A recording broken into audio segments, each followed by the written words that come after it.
Illustration number 5 में आ जाइए। Hari Lal and J have been in partnership for a number of years sharing profit and loss in the ratio of 2:2:1 as wholesale stationers trading under the name of Hari brothers. तो यहाँ पे stationery का business हो रहा है और HL&J पार्टनर है 2:2:1 के रेशियो में। आगे क्या है, they decide to convert their partnership into limited company with effect from 1 January 2012 to be known as Hari limited. तो यहाँ पे ये तीनों पार्टनर मिलके कंपनी में कन्वर्ट कराना चाहती हैं इस फॉर्म को। किस डेट को, 1 जनवरी 2022 को। उसके बाद क्या है, immediately prior to the conversion the balance sheet of the partnership as at 31 December 2021 was as under. तो ये हम लोग को दे रखा हुआ है कब का, बैलेंस शीट कब का दे रखा हुआ है, 31 दिसंबर का बैलेंस शीट दे रखा हुआ है। बैलेंस शीट में क्या क्या है, तो फिक्स्ड एसेट है, फिक्स एसेट में at written on value land and building furniture sorry plant and machinery, उसके बाद मोटर व्हीकल्स, फिर करंट एसेट में इन्वेंट्री है, डेटर है, एक्सिस बैंक का बैलेंस है। तो ये हम लोग को एसेट साइड का हो गया। इसी तरह से लायबिलिटी साइड में क्या दे रखा हुआ है, कैपिटल है हरी लिमिटेड का, लाल लिमिटेड का एंड जे का, फिर करंट अकाउंट है हरी लाल एंड जे का। तो तीनों का हम लोग को क्या दे रखा हुआ है, capital account and current account भी। फिर करंट लायबिलिटी में क्या है, क्रेडिटर है, देना बैंक अकाउंट है, दो करंट लायबिलिटी हैं, क्रेडिटर एंड देना बैंक। आगे हैं लॉन्ग टर्म लायबिलिटी में लोन हरी लिमिटेड का इतना है और लोन गोपी लिमिटेड का भी 7,000। तो दोनों सबसे पहले क्या था, सबसे पहले यहाँ पे ये है कि 3 पार्टनर हैं जिसका रेशियो कितना था, 2:1। वो 1 जनवरी 2022 को कन्वर्ट कराना चाहती है लिमिटेड कंपनी में, और 31 जस्ट एक दिन पहले का बैलेंस शीट हम लोग के पास दे रखा होता है, एसेट एंड लायबिलिटी दोनों साइड का। आगे क्या है,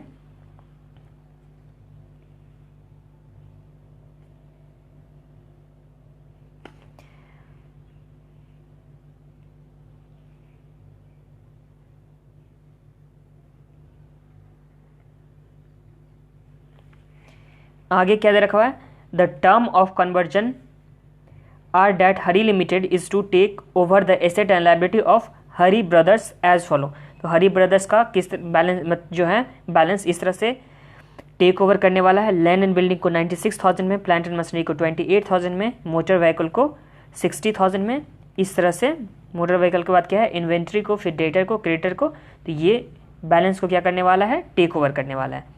आगे क्या दे रखा हुआ है, the closing balance in Axis Bank is to be transfer to Dena account. तो देना अकाउंट में एक्सिस बैंक के बैलेंस को कहाँ पे ट्रांसफर करना है, देना अकाउंट में। Before all the other dissolution entry are to be affected in the partnership laser.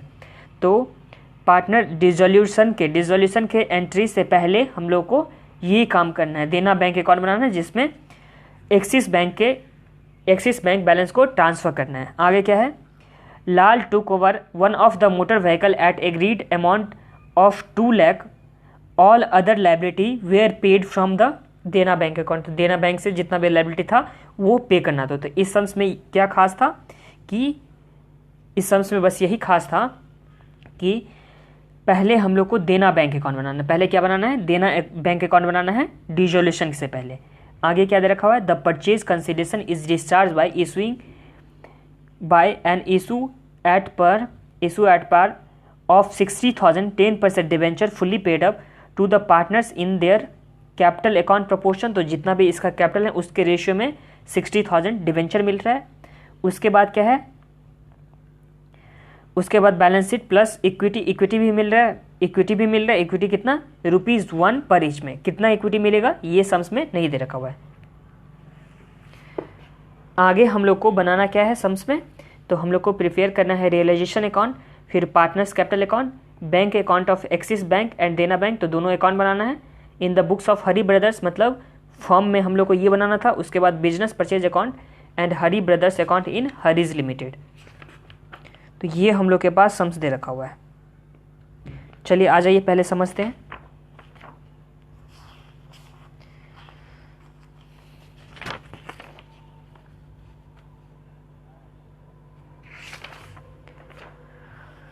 Illustration number 5,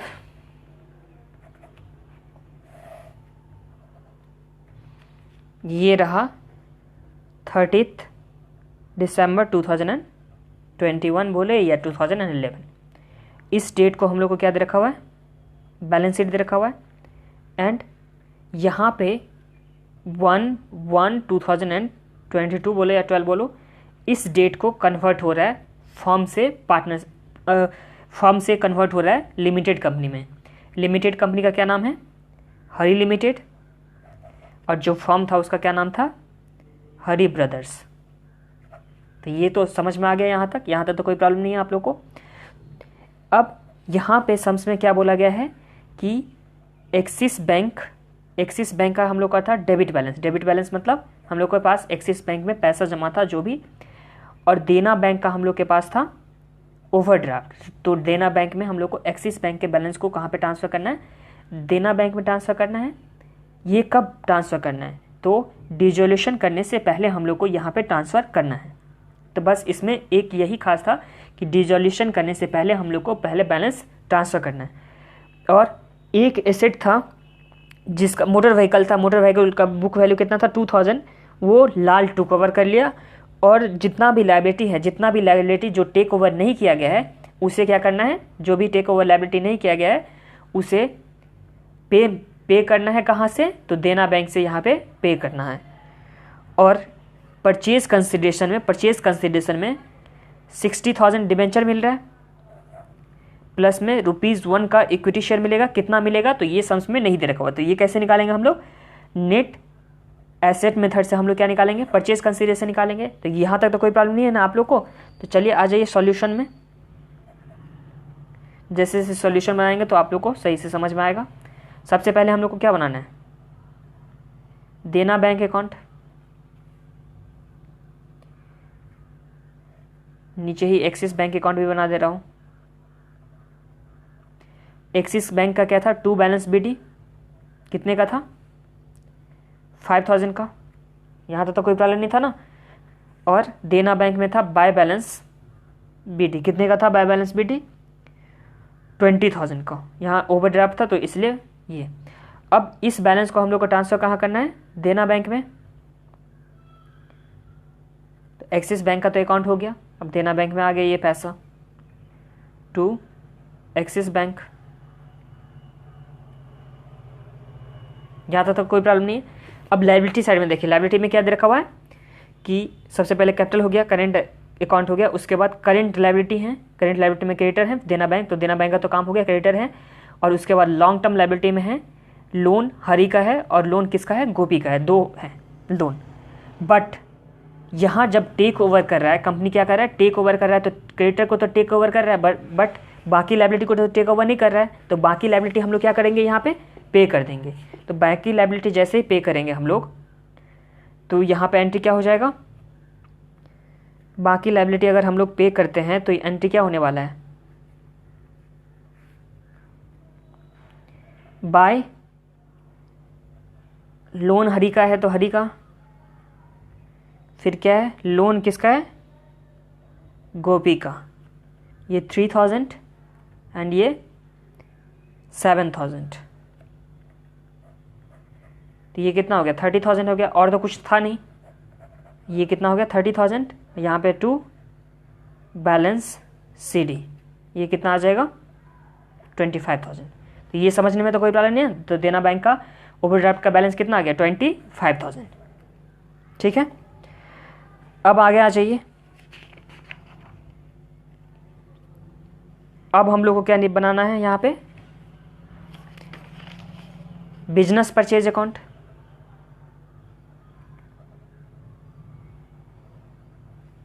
इसी से हम लोग को परचेज कंसिडरेशन आ जाएगा। बिजनेस परचेज अकाउंट बना रहे हैं। अब बिजनेस परचेज में क्या क्या एसेट टेक ओवर कर रहा है, तो कंपनी क्या क्या एसेट टेक ओवर कर रहा है, तो लैंड एंड बिल्डिंग कितना में, 96,000 में। फिर बाय प्लांट एंड मशीनरी,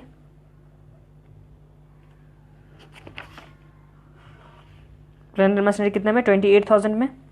तो जो एसेट टेक ओवर कर रहा है। फिर बाय मोटर व्हीकल 15,000 में। उसके बाद इन्वेंट्री 60,000 में, डेटर 24,000 में, गुडविल 10,000 में।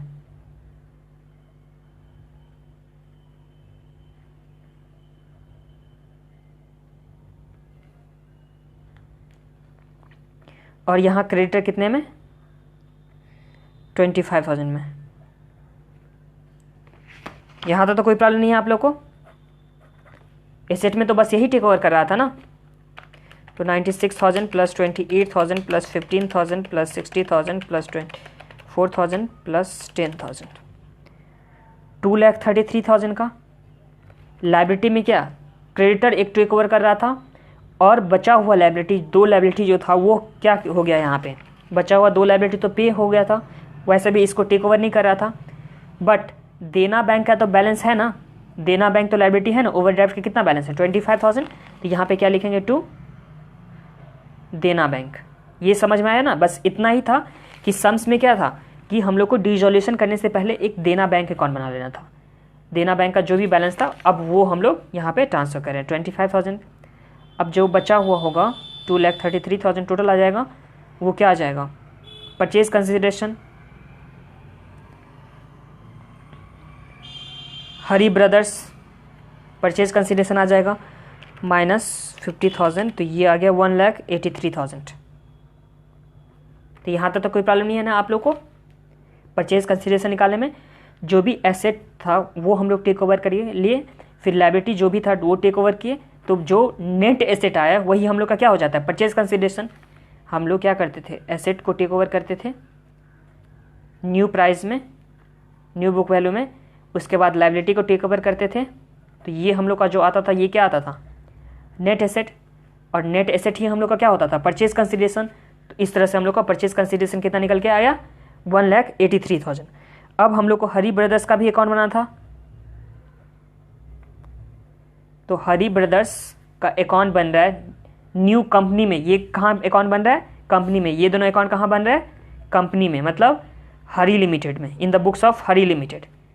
ये भी इन the books of Hari limited में बन रहा है। तो हरी ब्रदर्स में परचेज कंसिडरेशन कितने का था? 1,83,000।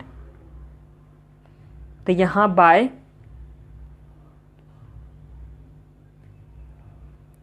बिजनेस परचेज कितने का? 1,83,000 का। तो बिजनेस परचेज 1,83,000। इसमें से डिवेंचर कितने का मिल रहा है? डिवेंचर कितने का मिल रहा था? 60,000 का। तो बचा हुआ पैसा क्या मिलेगा? इक्विटी मिलेगा। इक्विटी शेयर कितने का मिल जाएगा? तो 1,23,000 का। तो ये समझ में आ गया आप लोगों को। हरी ब्रदर्स भी समझ में आ गया, बिजनेस परचेज भी, एंड देना बैंक भी, एंड एक्सिस बैंक भी। तो ये 4 अकाउंट में समझने में तो कोई प्रॉब्लम नहीं है ना आप लोग को। अब आगे हम लोग को क्या बनाना है? ये हम लोग का 4 अकाउंट तो बन गया, उसके बाद रियलाइजेशन अकाउंट बनाना है एंड पार्टनर्स कैपिटल अकाउंट बनाना है। तो चलिए रियलाइजेशन अकाउंट बनाते हैं।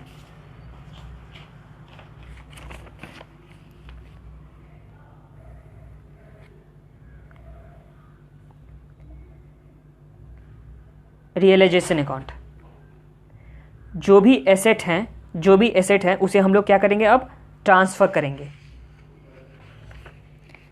तो कहाँ से ऐसे ट्रांसफर करना है हम लोग को?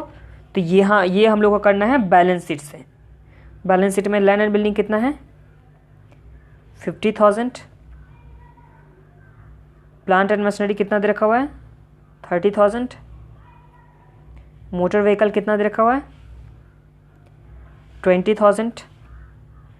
फिर क्या दे रखा हुआ है? इन्वेंट्री 60,000। उसके बाद दे रखा हुआ है डेटर कितने का दे रखा हुआ है? 25,000 का। उसके बाद क्या दे रखा हुआ है? एक्सिस बैंक। लेकिन एक्सिस बैंक हम लोग को ट्रांसफर नहीं करना है क्योंकि उसका अकाउंट तो हम लोग डिसोल्यूशन से पहले ही बना चुके हैं। तो डिसोल्यूशन से पहले बना चुके हैं तो उसे हम लोग को ट्रांसफर नहीं करना है।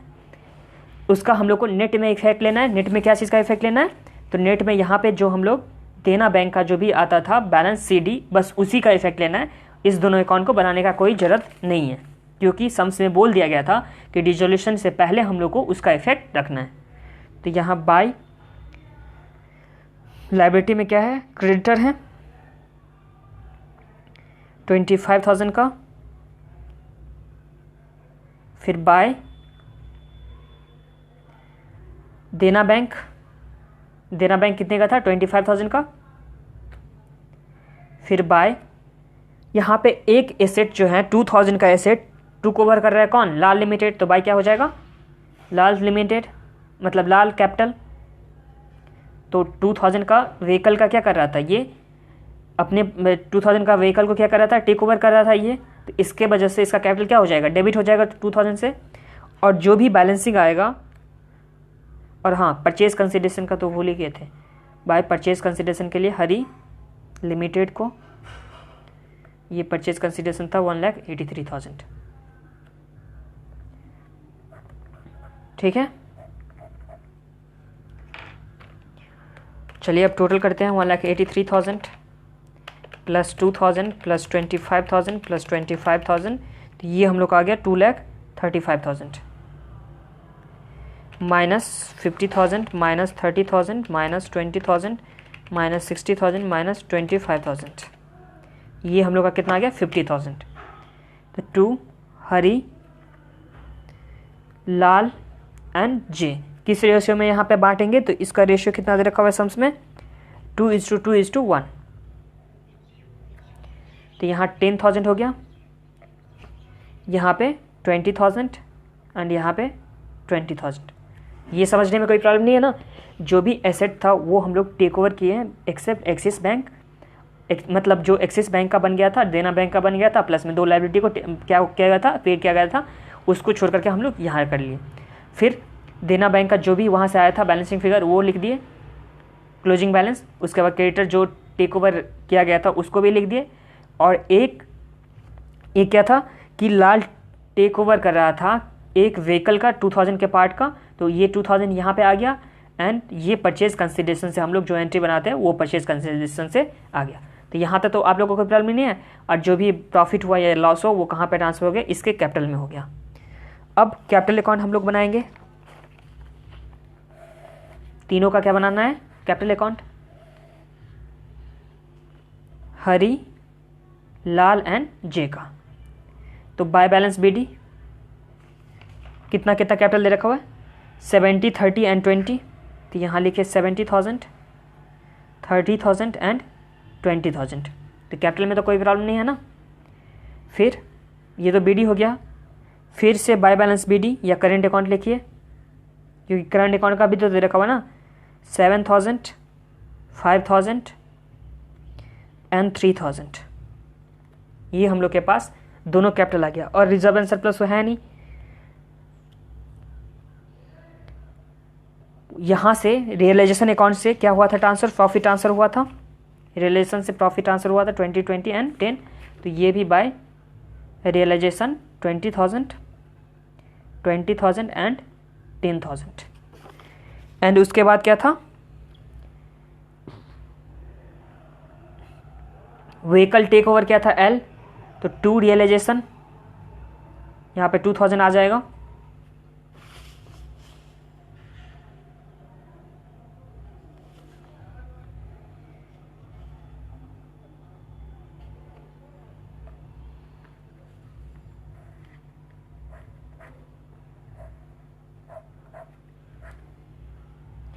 और जो बचा हुआ है वो हम लोग क्या कर देंगे, डिबेंचर दिया गया था परचेज कंसिडरेशन में, कितना परसेंट डिबेंचर था 10% डिबेंचर, और क्या दिया गया था इक्विटी शेयर, ये हम लोग आ जाएगा। तो चलिए करते हैं 70,000 प्लस 7,000 प्लस 20,000, तो ये आ गया कितना 97,000। फिर दूसरा का टोटल करते हैं 30,000 प्लस 5,000 प्लस 20,000, तो ये हम लोग का कितना आ गया 55,000 एंड 20,000 प्लस 3,000 प्लस 10,000, तो ये हम लोग का आ गया 33,000। ये तो समझ में आ गया। डिबेंचर कितने का दिया गया था 60,000 का, और डिबेंचर को हम लोग को किस रेशियो में बांटना था, तो कैपिटल के रेशियो में बांटा था। और कैपिटल का रेशियो कितना है 7:3:2। कैपिटल का रेशियो अगर देखेंगे तो 7:3:2 हो जाएगा ना। 70,000 का 7, 30,000 का 3 एंड 20,000 का 2, मतलब फिक्स्ड कैपिटल हो गया।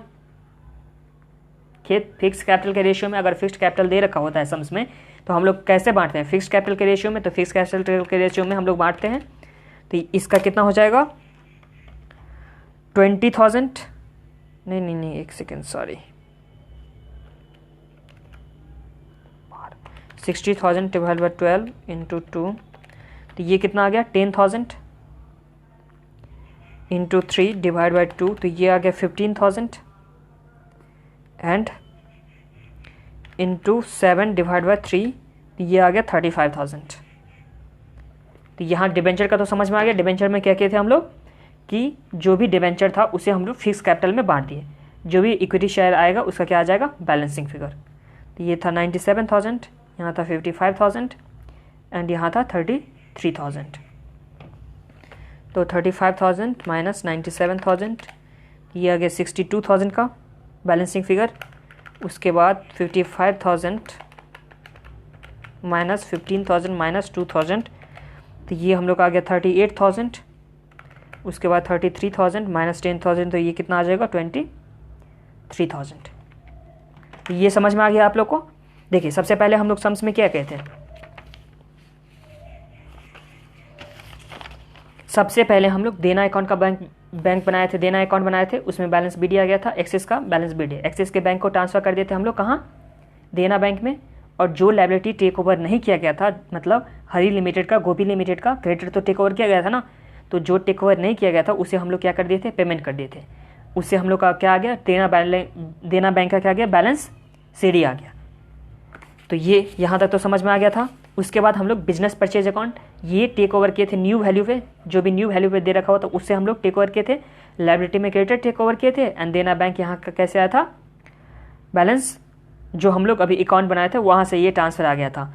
उसके बाद परचेज कंसिडरेशन क्या आ गया, बैलेंसिंग फिगर, बैलेंसिंग फिगर हम लोग का क्या आ गया, परचेज कंसिडरेशन। अब परचेज कंसिडरेशन के लिए अकाउंट बनाए तो बैलेंस कितना आया था 183, उसमें 60,000 तो डिबेंचर देना था और बचा हुआ बैलेंसिंग फिगर क्या देना था, इक्विटी शेयर।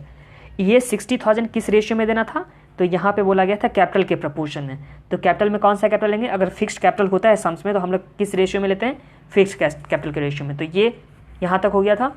रिलेशन में जो भी एसेट बैलेंस शीट में था जिसे टेक ओवर किया गया था, जो भी एसेट जो बैलेंस शीट में था जो टेक ओवर किया गया था, वो सारा एसेट यहाँ पे रख दिए, सारा लायबिलिटी यहाँ रख दिए। सर लायबिलिटी में तो सिर्फ क्रेडिटर था और देना बैंक। उसके बाद लाल जो था टेक ओवर किया था, एक व्हीकल को टेक ओवर किया था तो वो रख दिए थे। उसके बाद जो भी था परचेज कंसिडरेशन वो कर लिए थे, और जो भी बचा हुआ आया वो प्रॉफिट या लॉस जो भी आया उसे हम लोग तीनों पार्टनर में क्या कर दिए थे, बांट दिए थे। ठीक है, ये प्रॉफिट आ गया था हम लोग का, तो प्रॉफिट को तीनों पार्टनर में हम लोग उसके रेशियो में बांट देते थे, 2:2:1 के रेशियो में। आगे क्या किए थे हम लोग, प्रॉफिट बांटने के बाद पार्टनर्स का कैपिटल अकाउंट में जो बैलेंस बीडी दे रखा हुआ था, कहाँ से, बैलेंस शीट से। करेंट अकाउंट का बैलेंस कहाँ से दे रखा हुआ था, बैलेंस शीट से। जो रिलेशन का प्रॉफिट हुआ था ये आ गया। फिर जो व्हीकल को टेक ओवर किया था एल, उसके लिए ये आ गया। फिर डिबेंचर को हम लोग को बांटना था, किस रेशियो में बांटना था, कैपिटल के रेशियो में। तो कैपिटल का रेशियो कितना आया था, 7:3:2। 70,000 30,000 20,000 का रेशियो 7:3:2। और जो भी इक्विटी शेयर आया वो कैसे आया, बैलेंसिंग फिगर आया। इसी के साथ ये क्वेश्चन नंबर इलस्ट्रेशन नंबर 5 था, ये कंप्लीट होता है। और चैनल को सब्सक्राइब नहीं किए हैं तो सब्सक्राइब कर लीजिए, वीडियो को लाइक कर दीजिए। और आप लोग अगर मुझे सपोर्ट करना चाहते हैं तो लिंक आप लोग को अवार्ड सेक्शन में मिल जाएगा, वहाँ कुछ अमाउंट दे करके सपोर्ट कर सकते हैं। Thank you so much for watching this video.